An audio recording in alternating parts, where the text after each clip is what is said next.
I sat in that small room with the flickering light above and watched him say the words like he was ordering lunch. We're letting you go. Found someone who'll do your job for half what we pay you. Economics. You understand. Wade had this way of talking where he'd say something cruel and then smile, like the smile would make it okay. He did it now. That same grin he used when he asked me to stay late, when he needed something fixed, when he wanted me to explain why products were arranged a certain way for the third time that month. 9 years. I'd given this place 9 years. When I started, the warehouses were a disaster. Products thrown wherever there was space. Summer items buried under winter stock in July. Suppliers threatening to stop working with us because orders kept getting messed up. Nobody wanted the inventory position because it looked impossible. I took it because I needed the job. Single mom, 2 kids, bills that didn't care about my feelings. Those first 6 months, I worked until midnight most nights. I learned every product we carried, where it came from, how fast it moved, which suppliers were reliable and which ones needed constant follow-up. I figured out that seasonal items needed to rotate through different zones based on timing. That bulk orders from certain buyers needed special handling. That some products couldn't be stored near others because of temperature or chemical reactions. I built spreadsheets that tracked everything. Not fancy, just functional. I color-coded zones in each warehouse. I created a rotation system that made sense. I negotiated with suppliers until they trusted us again. It took 2 years before everything ran smooth. After that, it just worked. Products flowed in and out, numbers balanced. Suppliers stopped complaining. The previous director used to say I made it look easy. Then Wade showed up. 2 years ago, he transferred from another location. Corporate gave him the division. He had a business degree from some university and used words like optimize and streamline in every meeting. He never asked me how the system worked, never wanted to learn the details. He just wanted reports that made him look good when he talked to his superiors. Get me the numbers for last quarter. I need a breakdown by category. Make a summary I can present. I did it. Every time. Because that was my job. But Wade had this attitude, like the work just happened by magic, like anyone could do what I did. He'd tell people at meetings, the inventory basically runs itself now. Very simple system. It wasn't simple. It was 9 years of knowledge packed into routines that looked simple because I'd made them that way. My name is Darby. I'm 41. I've worked since I was 16. I know what work is supposed to look like.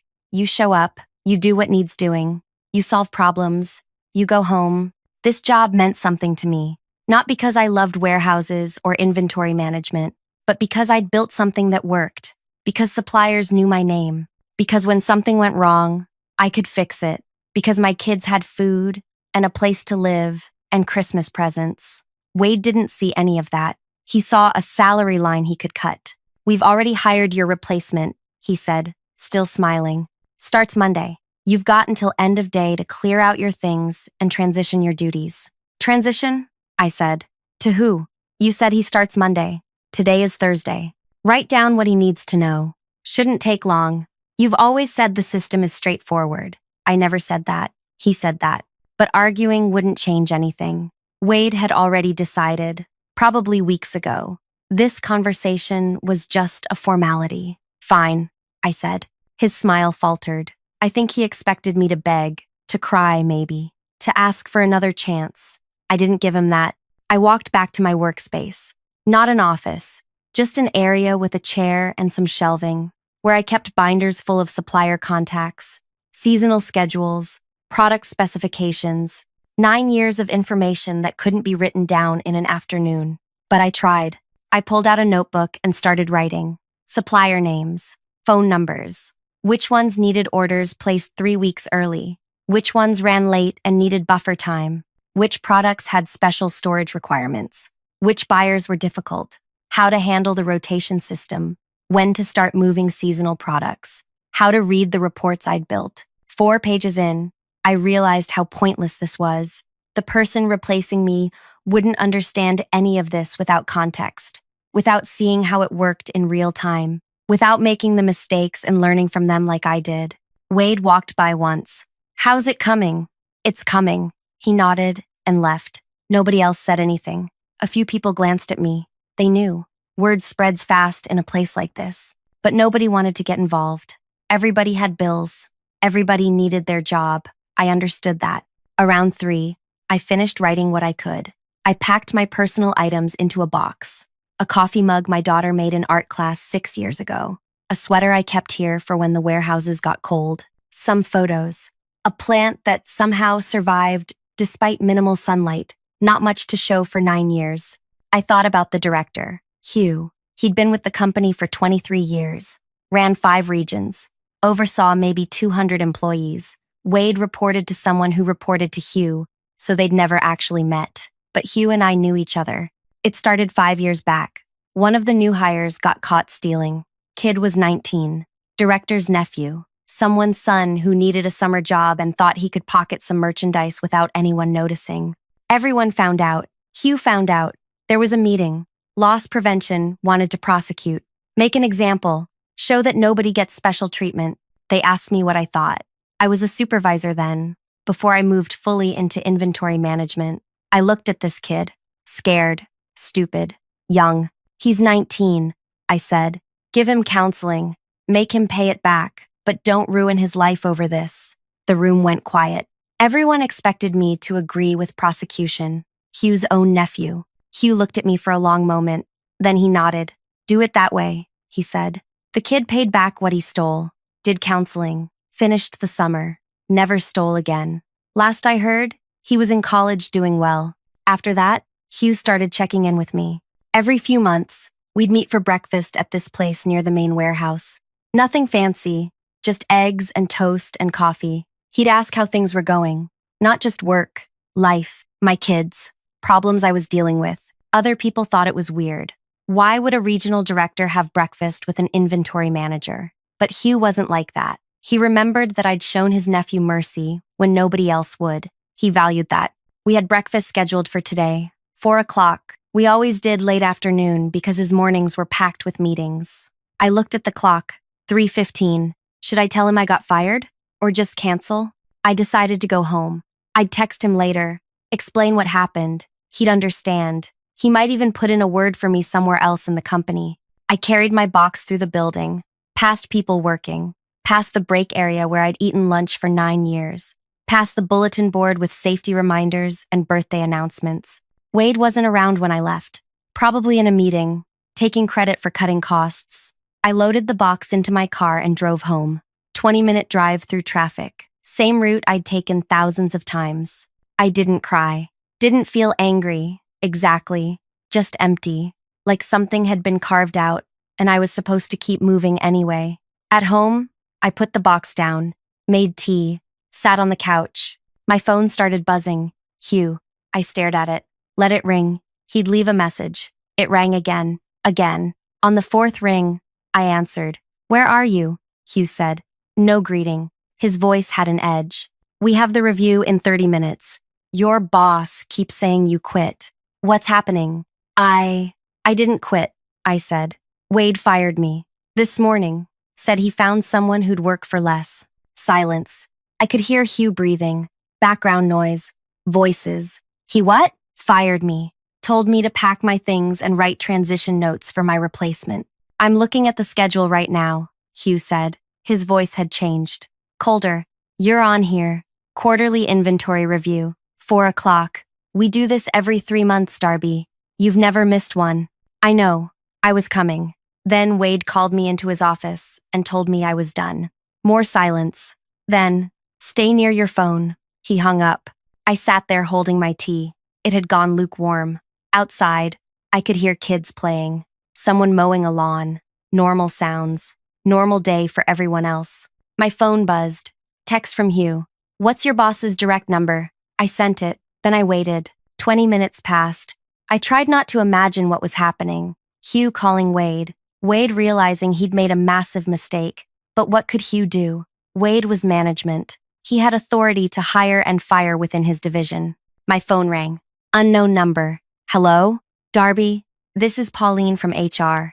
I'm calling about a termination that was processed today under your employee number. Can you confirm you met with Wade Brennan this morning? Yes.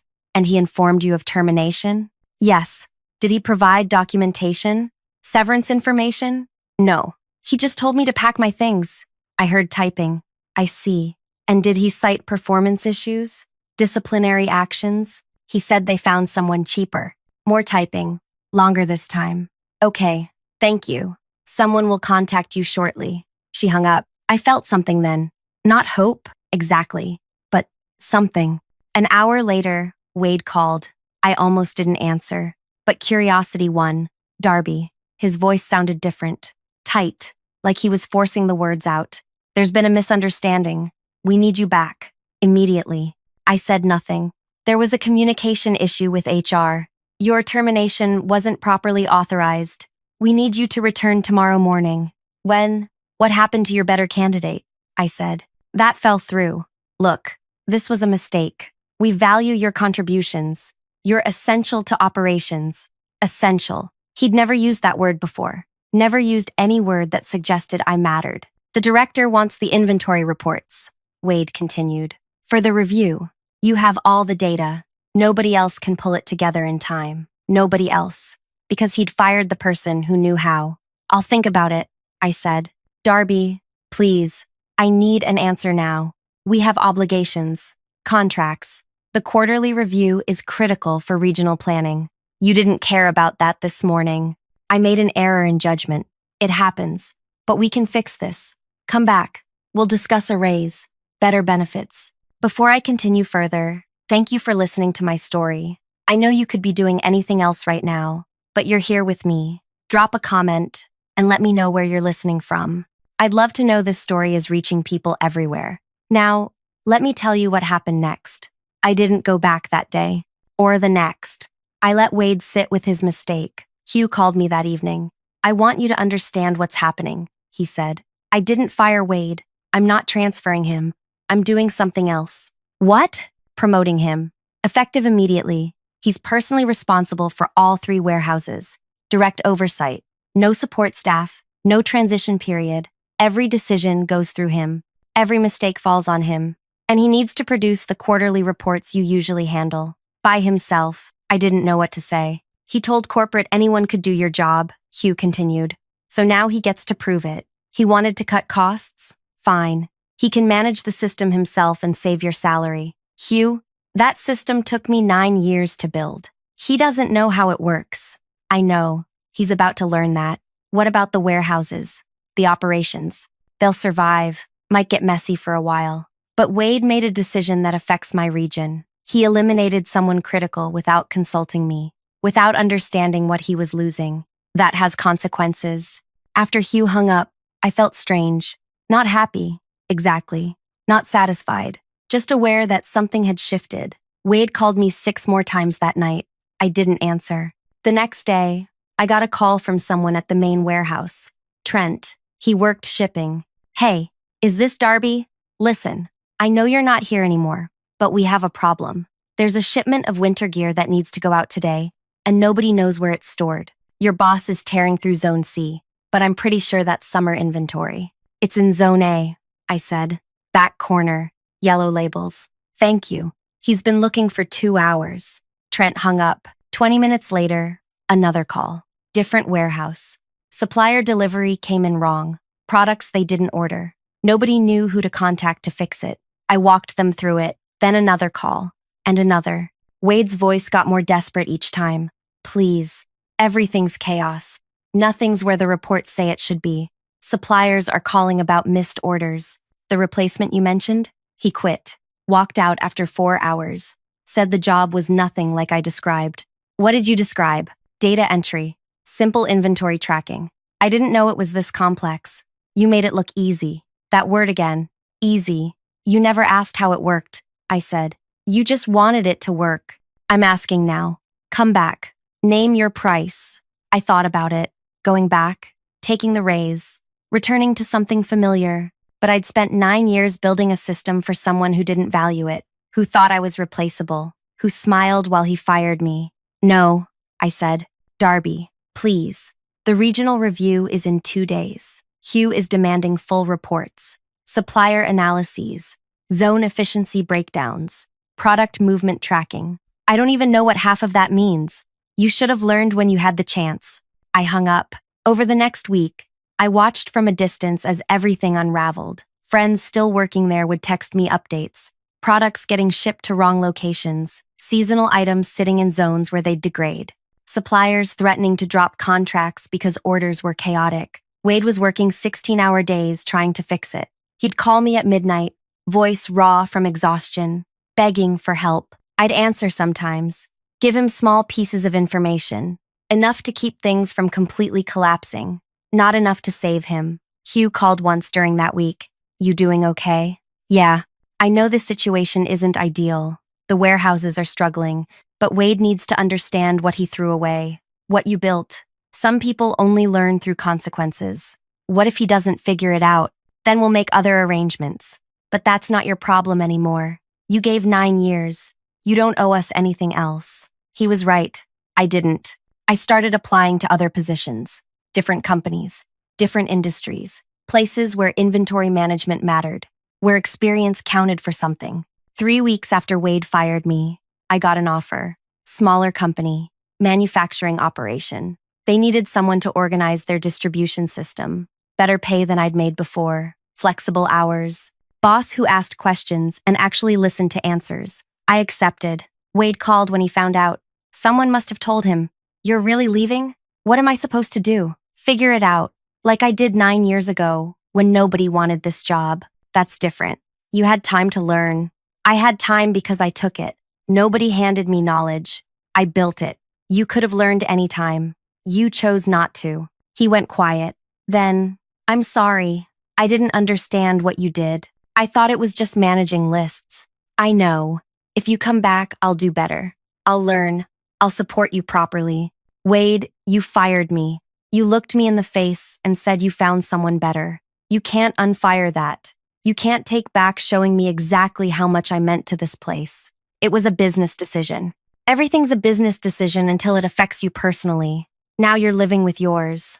I hung up, blocked his number, started my new job the following Monday. I heard later that Wade lasted another month before Hugh finally removed him.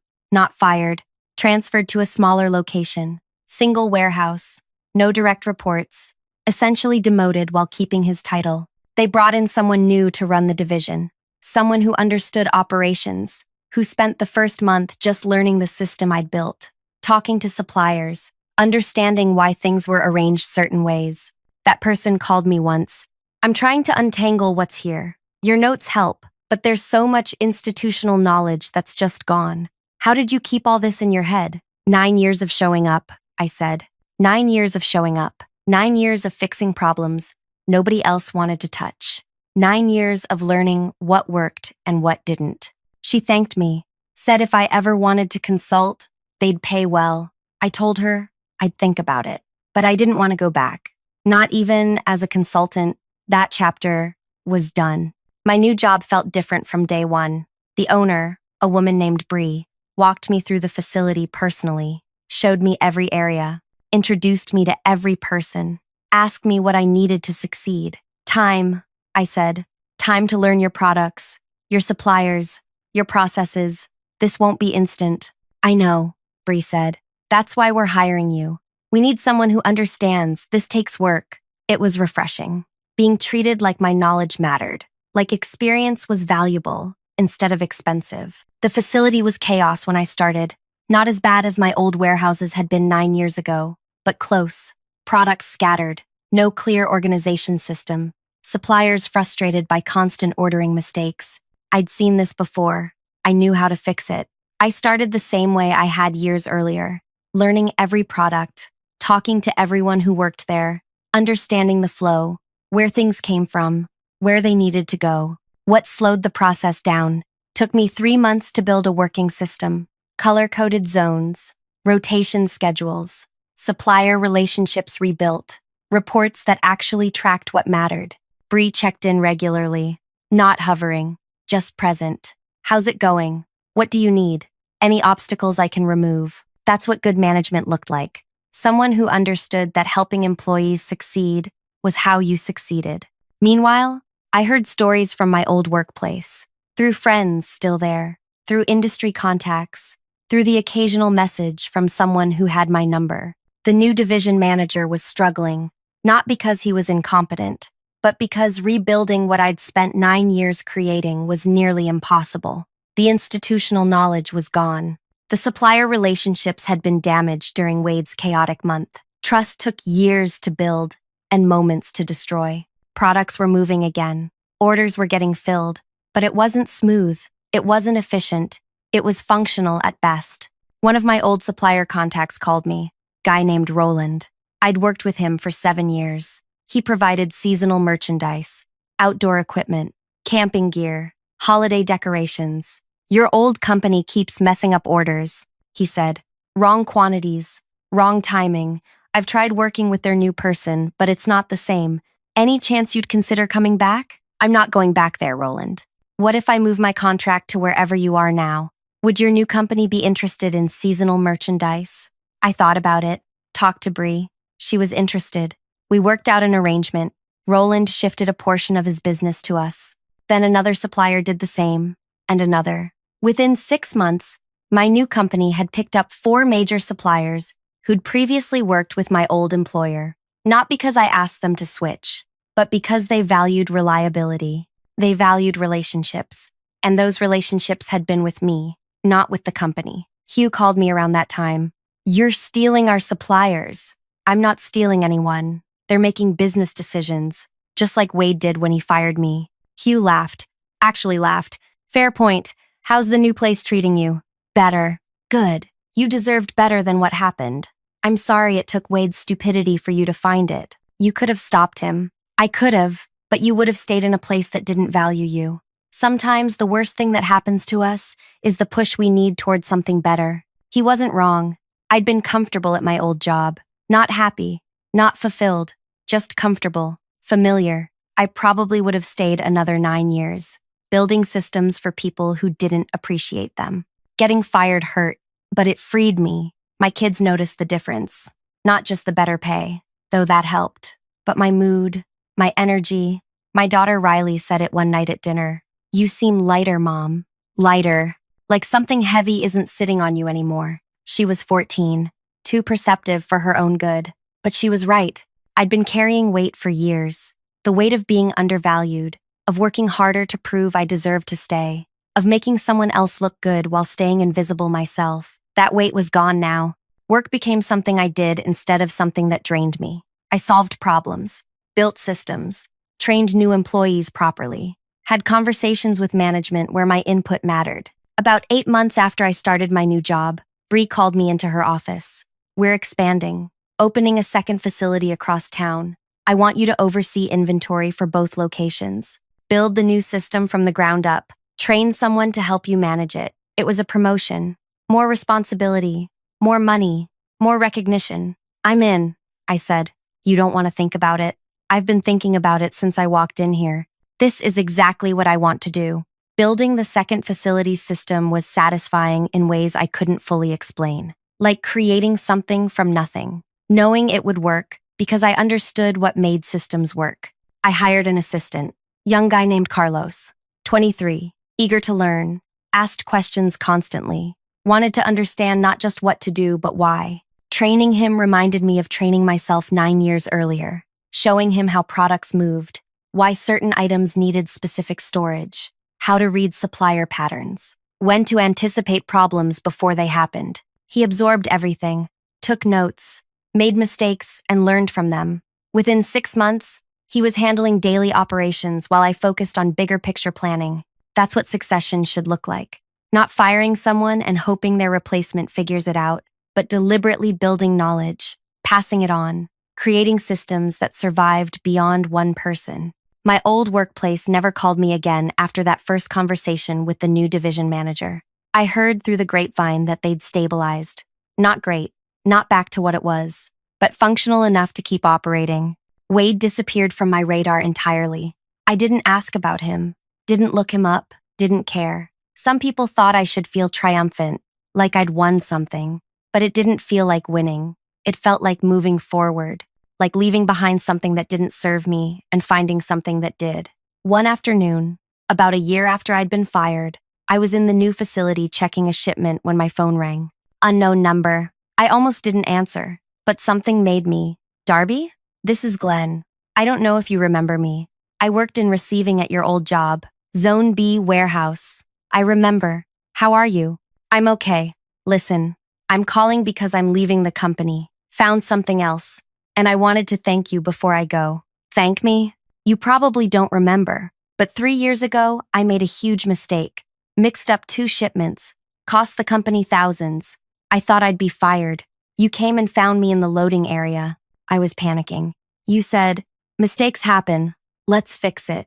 You stayed 4 hours after your shift helping me sort it out. You never told anyone it was my fault. You took responsibility in the report. I did remember. Vaguely. It had seemed like the right thing to do at the time. Glenn was a good worker. One mistake didn't define him. You didn't need to call, I said. But I appreciate it. I needed to. Because when you got fired, I felt sick. We all did. You'd helped so many of us over the years. Fixed our problems. Covered our mistakes. Taught us how to do things right. And the company just threw you away like you were nothing. Glenn, let me finish. I wanted you to know that we noticed. We remembered. And I'm not the only one who's left since then. A lot of people have. Because if they could do that to you, they could do it to anyone. You showed us how we deserve to be treated. And when they treated you like that, it opened our eyes. After Glenn hung up, I sat in my car for a while, thinking about what he'd said. I'd never considered that my firing affected other people, that it sent a message beyond just me losing a job, that it showed everyone else exactly how much loyalty meant to that company. Over the next few months, I heard similar stories, people reaching out, thanking me, telling me they'd moved on to better situations. Some had taken positions at my new company. Others had found different paths entirely. It was strange. Being fired had felt like an ending, like failure, but it had actually been a catalyst, for me, for others, for change that needed to happen anyway. Bree mentioned it once. You know, we've hired 5 people from your old company in the past year. They all say the same thing, that you showed them what good work looked like, that they wanted to work somewhere that valued that. I didn't know what to say to that. You built more than an inventory system at that place, Bree continued. You built a standard. People saw how you worked, how you treated them, and when the company failed to meet that standard, they left. That's leadership, Darby, whether you meant it to be or not. Leadership. I'd never thought of myself that way. I was just someone who showed up and did the work, who helped when people needed help, who tried to do things right. But maybe that was leadership, not titles or authority, just consistency, integrity, treating people like they mattered.